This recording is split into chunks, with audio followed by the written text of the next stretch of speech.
கர்த்தருடைய பரிசுத்த நாமம் மகிமைப்படுவதாக. இயேசுவின் நாமத்தினாலே பிலடெல்பியா சபையின் சார்பாக உமன்ஸ் டே வாழ்த்துக்களை தெரிவித்துக் கொள்கிறோம். பரிசுத்த வேதாகமத்திலிருந்து ஒரு வசனத்தை வாசிக்கிறேன். யோவான் எழுதின சுவிசேஷம் 20ஆம் அதிகாரம் 15ஆம் வசனம். இயேசு அவளை பார்த்து, ஸ்திரீயே, ஏன் அழுகிறாய்? யாரை தேடுகிறாய் என்றார். மகதலேனா மரியாளை பார்த்து இயேசு கிறிஸ்து சொல்லுகிறதான வார்த்தை.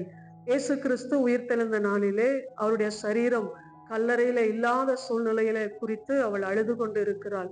வேத வாக்கியம் சொல்லுகிறது, அவர் மரித்து 3ஆம் நாள் உயிர்த்தெழ வேண்டும். ஆனால் அவளோ அழுது கொண்டு இருக்கிற சூழ்நிலையை நாம் அறிகிறோம். இன்றைக்கும் நாம் இயேசு கிறிஸ்து நம்மோடு இருக்கிற சூழ்நிலைகளிலும் அவர் இல்லாதவரை போல நாம் சில நேரங்களிலே அழுது கொண்டு இருக்கிறோம்.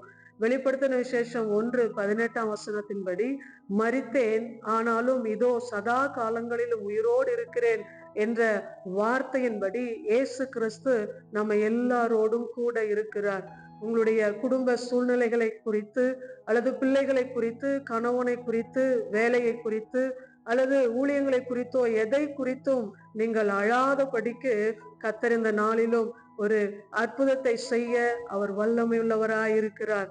நீங்கள் அழ வேண்டாம். இயேசு கிறிஸ்து உங்களோடு இருக்கிறார். ஜெயத்தின் பாதையிலே நடத்துவார். கர்த்தர் தாமே உங்களை ஆசீர்வதிப்பாராக. ஆமென்.